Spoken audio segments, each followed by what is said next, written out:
Hey guys, what's good? Welcome back to JDB Selects. Another great round of footy. 7 rounds officially in the books, another 20 to go still, not including finals. Heaps of footy still left to play. And just quickly guys, before we get stuck into this video, I've seen a few comments lately about incorrect tips and all the rest. Just to remind you, this channel is designed to give you stats, analysis, and my personal opinion on each of the 8 games per week. There is no guarantee that my tips will hit, however, we always strive to hit 8 out of 8. Do what you feel. This is all for fun. It's all a bit of fun. I really appreciate the community we've built. It's super positive, super supportive. You guys ride the highs, ride the lows. We have good weeks, we have bad weeks. It's all a bit of fun. So thank you everyone. Let's look back on how I did last week. Last week we tipped 6 out of 8 games. In hindsight, I probably should have taken the Sharks over the Roosters off the bye, but I did think the Roosters were a real chance. And then obviously Manly upset the Storm in the Battle of Brookie. If you don't know, we are running a subscribers tipping competition this year. All the details to join are shown on screen, so if you are keen to get involved, do it now. And we have a new leader in the tipping comp. Shout out to Big Papa Guns 1314, currently atop the leader after a perfect round last week. Congrats to him and the 4 other tippers who also managed a perfect round last week. Congrats guys, and good luck to everyone else this week. Kicking off round 8, we have the 5th place South Sydney Rabbitohs taking on the 2nd place Penrith Panthers at Accor Stadium in Sydney. Starting first with the Bunnies, talk about a game of 2 halves last week. South struggled to get good field position in the first half thanks to the Dolphins' masterful game plan, which tired the South's forwards and saw them with only 41% of possession, going into the sheds down 14 points to 6. However, that completely flipped in the second half, with Souths having 61% of possession and scoring 5 tries and 30 unanswered points, storming home to win 36 points to 14. Cody Walker, Campbell Graham, Trell Mitt were outstanding and had their fingerprints all over the South Sydney comeback. Isaac Thompson is expected back for Souths this week, while Kaloma Tangi is looking at an extended stint on the sidelines following a syndesmosis injury in last week's game. As for the Panthers, they were almost dramatically upset by the Knights in Newcastle, before the Iceman Nathan Cleary does what he does best, slotting not 1 but 2 field goals. One to tie the match and another a few minutes later to win it in Golden Point, 16 points to 15. The Panthers had plenty of ball with almost 60% of possession, however ball handling was uncharacteristically poor, only managing a 73% completion rate. The only difference between the two sides was really Nathan Cleary. Looking at the two sides head-to-head, the Panthers have won 10 of the past 11 against Souths. That includes 5 straight. The Panthers have also won 8 of their last 9 games at Accor. Another interesting stat that I've picked up is Souths have scored exactly 12 points in 6 of the 10 games against the Panthers.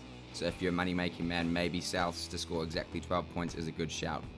I do like the Panthers though. In this one, they were obviously not themselves against the Knights last week and it almost cost them. But I do think that they bounced back strong this week, so I'm going to take the Panthers here 1 to 12 points.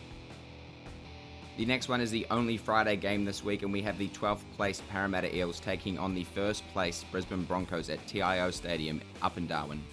Parramatta beat the injury-stricken Bulldogs 30 points to 4 at CommBank to secure back-to-back wins for the first time this season.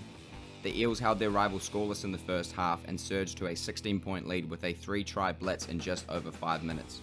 Clint Gutherson, Ryan Madison and Campbell Gillard led the way for the Eels, but it was still far from convincing, only managing to complete at 70%, something they'll need to improve against the Broncos this week. Good news for the Eels this week, as Josh Hodgson and Bailey Simonson will be available for selection. As for the Broncos, they've done what they've done all year and come on strong in the second 40 to beat the Gold Coast Titans 43 points to 26 in their local derby. The Broncos' attack was clunky in the first half and they found themselves heading into the break down 10 points to 14, but came out flying in the second half off the back of Reece Walsh and aided even more so by Titans captain Tino Fasua-Malaawi being sent off in the 61st minute for repeated ruck infringements. The Broncos will be boosted by the return of Thomas Flegler, Jordan Ricky, who should be cleared to play this week, while Corey Oates may or may not play, but he should only be a few weeks away regardless. Looking at the two sides head-to-head, the Eels have won 6 of the past 7 against the Broncos. The Eels also have a 75% win rate at TIO Stadium and thumped the Broncos last time they played there 46 points to 6. In my opinion, this is a really tough game to tip. The Broncos obviously top of the table but haven't been super convincing. Same with the Eels, they haven't been super convincing and have lost in some close games. So I am going to be brave here and take the Eels by 1 to 12 points. I really do think the Eels forward pack can match it with the Broncos. Both sides have a habit of shooting themselves in the foot with poor completion and silly errors, so I am going to back the Broncos to do that. Eels 1 to 12, wish me luck. The first of just 2 Saturday games this week, as it is Anzac round, has the 15th placed Canterbury-Bankstown Bulldogs taking on the 6th placed Cronulla Sharks at Accor Stadium. Injuries and big losses continue to be the flavour of the month for the Doggies, going down last week to the Parramatta Eels 4 points to 30. The Dogs didn't trouble the scorers in the first half and could only manage 4 points in the second thanks to Paul Alamotti. To make matters worse, Canterbury lost star winger Jacob Kiraz early in the game after he suffered a Grade 2 MCL tear and is likely to miss the next 3 weeks. The Dogs really need to find a way to offer something in attack, as they're only averaging 50 points per game and lacking any real threat aside from Matt Burton. More bad news for Doggies fans too, as Jake Averillo is also in doubt for this one following a knee injury. Moving to the Sharks, they had a close 40 minutes with the Roosters going into the break with a slim 4-point lead at 12 points to 8. Cronulla enjoyed a 14-4 penalty count as the Roosters' ill discipline led to easy piggybacks out of their own end, as well as 3 players spending time in the sin bin. Hines was unbelievable in the second half and was a clear difference between the two sides, turning the tide and leading his side to a 22-12 point win, and in doing so breaking a 6-year, 7-game losing streak against the Roosters, which saw their home fans erupt into song post-game. Looking at the two sides head-to-head, the Sharks have won 9 of the past 11, including 4 of the past 5 games against the Dogs. I'm going to take the Sharks 13 plus in this one. I think it's another bad day at the office for the Dogs, who just have far too many injuries at the moment. The second of the 2 Saturday fixtures has the 16th place North Queensland Cowboys taking on the 11th place Newcastle Knights at Queensland Country-Bank Stadium up in Townsville. The Cowboys enjoyed almost 60% of possession against the Warriors last week, but were unable to convert it into points, going down 14 points to 22 at Mount Smart Stadium. North Queensland dominated in almost every key stat, and although they had some players missing, their spine was basically full strength and should have been a lot more creative than what we saw on Saturday night. The Cowboys now find themselves all the way down in 16th place after finishing last year in 3rd.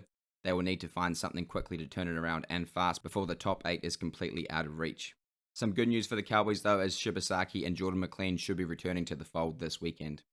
As for the Knights, Newcastle almost pulled off what would have been the greatest upset of the season this far, and maybe even in the last couple of years, after they lost to the Panthers 16 points to 15 in Golden Point. Tyson Gamble was outstanding and thought he'd got his side home in the dying minutes of regulation time before Nathan Cleary slotted 2 back-to-back field goals to steal it late. The Knights are showing some great signs though. They've consistently been building, which is equally impressive considering some of the key players they're missing. But that all changes this week as both Kalen Ponga and Saifiti are back.